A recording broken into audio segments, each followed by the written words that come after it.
friends, welcome back, or welcome if you're new here. My name is Stacy and I am the Chapter Conundrum, and in today's video I thought it would be fun to do the end of year book tag for you guys. So I typically tend to enjoy watching everyone's like mid-year freak out and end of year book tag. I like hearing about what books people are trying to cram in at the end of the year, why they've chosen those ones. So yeah, I thought it would be fun to talk about with you guys today. So let's jump into it, starting with question 1. Are there any books that you've started this year that you need to finish? And yes, there are 2 that I started and kind of put on pause. And both were just situations of like I didn't have time to finish reading them when I started them, and I thought I was going to, but then like other things came up, I got busy, library holds came in, all that jazz.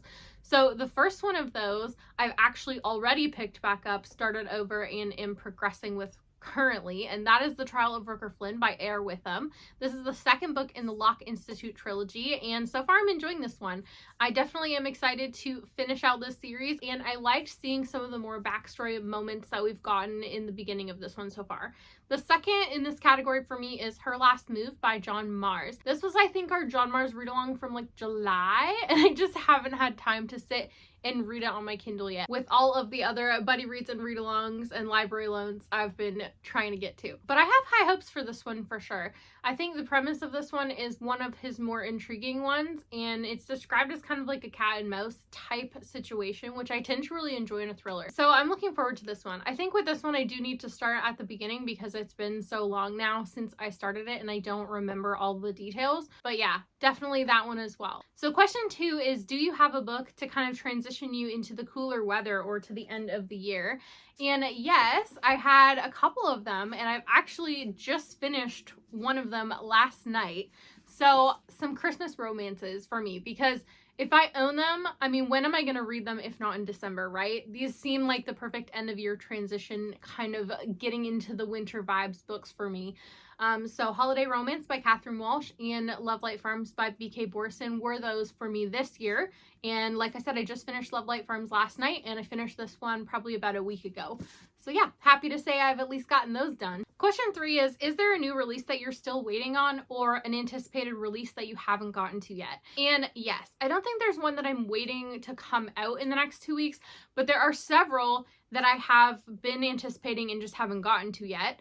2 that I think I could actually realistically finish before the end of the year though are Mate by Allie Hazelwood. I have this out from the library right now on audio, and I definitely enjoyed my read of Bride. Plus, I don't want to put this one back on hold because the wait list at this point is going to be forever long. I was able to like snag a hold when it first dropped on the library, and so I got it pretty quickly after it came out.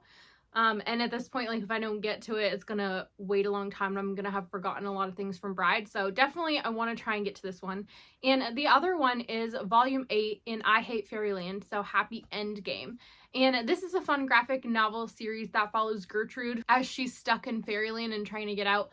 And she gets into all kinds of shenanigans, but she definitely has an attitude about it, and it's really fun to follow her adventures. From what I know, this is going to be the final installment in the series, but also I don't necessarily trust that because the author has said that before with like other volumes and then it wasn't. So we shall see. Maybe after having read this one, I'll have a better feeling of whether I think it will actually be the final one or not. So question 4 is, what are 3 books that you definitely need to finish before the end of the year? And the first one of those is How to Become the Dark Lord and Die Trying by Django Wexler. So if you don't know, I have a self-destruct TBR that self-destructs Christmas Day, and Jake picked this one to add to my self-destruct. I would never have put this on self-destruct otherwise, but this will self-destruct Christmas Day, so that means I need to read this because there's no way I'm letting go of this without trying it. I'm really excited to try it. The second book I want to put on this list is The Best Lies by David Ellis, and that is our thrill, chill, or kill pick for December. So I've previously read Look Closer by him and enjoyed it, and I have this out from the library as well right now in audio. So also definitely want to get to it while I have the loan and while I can chat in the Discord with everybody else reading it. And the third book I'm going to choose for this is The Execution of Rooker Flynn, so the last and final Locke Institute book. So I actually had the arc of this and I'm just really behind on reviewing it, and this is the only outstanding arc that I still have. So I feel like it would be a great thing for me to be able to wrap up on kind of like all my outstanding reviews that need to happen before the end of the year, so I'm not carrying that into 2026. And like I said, I am currently reading and enjoying the second book, so it should be no problem for me to finish this one out as well. And I'm going to be buddy reading this third one with Ian and Pat. Ian and I are currently reading the second one, or Ian maybe has finished it now, but I'm still working on it. Anyhow, it's definitely one that I want to make happen before the end of the year. Question 5 is there a book that could still shock me and end up becoming a favorite of the year? So I think in my case, it's probably not gonna happen, because mostly at the end of this month, I'm gonna be focusing on the books that are gonna self-destruct. So I obviously didn't put any like 5-star predictions for myself on my self-destruct list. I mean, the point of the self-destruct was kind of either read it or let go of the idea of getting to it, because I have so many things I need to get to that I'm excited for, and more excited for in the cases of these.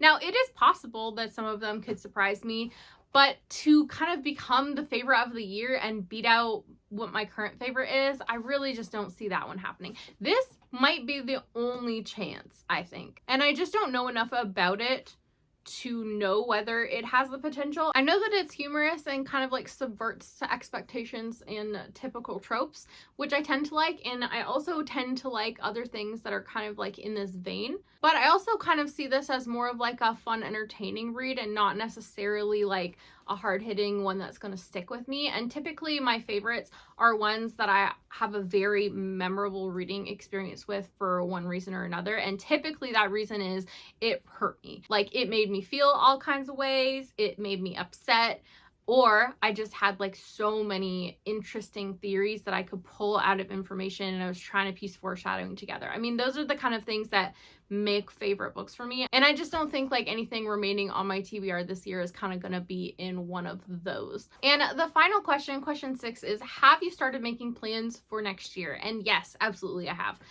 So I definitely have a Red Rising read along happening next year. I can link the video for that in the announcement if you haven't seen. I'm really excited to finally catch up on this series now that Red God is looming. And of course, I also have plans for the Thrill, Chill, or Kill buddy reads, and the announcement for that is over on Jake's channel if you want to see what thrillers and horrors we plan on picking up next year. And then goals wise, I'm not going to go too crazy on setting like strict goals for myself. I think especially since I've just been reading less in general the last couple years, I'm not sure how feasible it is to like really set concrete goals of like certain numbers of things and try and stick to that. But there are a couple things I want to be intentional about in 2026. One is reading more of my own physical books, because we only have so much shelf space, and as you can see, we are like at capacity. Like, there are books that have to sit on top of other books, or books that sit sideways to fit everything in. So definitely being able to read and then pass on some of the ones on my shelves will be helpful. And kind of in tandem with that, I want to physically read more books. I've been really kind of relying on audiobooks the last couple years very heavily, and I do enjoy physically reading when I do it. So I think I just need to kind of be more intentional about picking up some physical books and reading them. And then kind of in tandem with that, if you saw my 1 to 10 TBR challenge, that's something I want to be doing it next year. And that kind of fits into both of those goals. Physically reading, well, for the most part, I think I'll do one of them on audio, but the other 9 will be physically read. And obviously I own all 10 of them, so they're all on my own TBR. Beyond that, I think I'll probably just kind of lean more into being a little bit more of a chaos gremlin next year. I'm kind of at the point where I'm struggling with TBRs a little bit because it feels overwhelming and it feels like I'm just never caught up. And I tend to go through this cycle of like, I'll set TBRs for myself for like a year and a half, 2 years, follow them pretty well, and then just get to the point where I'm just done with TBRs. I want to throw them out the window. I want to mood read, and I just want to be able to pick up what I want to pick up when I'm really excited about it. So I have a feeling that I'll be doing a bit more of that in 2026. But yeah, I definitely predict my inner chaos gremlin comes out a little bit more in 2026, and I lean more into my mood and what I'm vibing with in the moment. Now that said, I definitely do have some buddy read and read along plans that I want to stick to regardless of that, and I'm also really excited for those, and some of those are even rereads for me, so I know they're going to be a good time. I am also trying not to like overly commit to too much. I don't want to be putting myself in the situation of getting behind again and feeling like I have no space for mood reading, but I think my current plans are manageable so long as I actually carve out reading time for myself. So yeah, that was it for the end of your book tag. Definitely let me know down below in the comments, what are some of your reading goals for 2026 and what books are you trying to fit in before the end of the year? As always, thank you guys so much for watching. Don't forget to hit like and subscribe on your way out if you want to, and have a great day. Bye!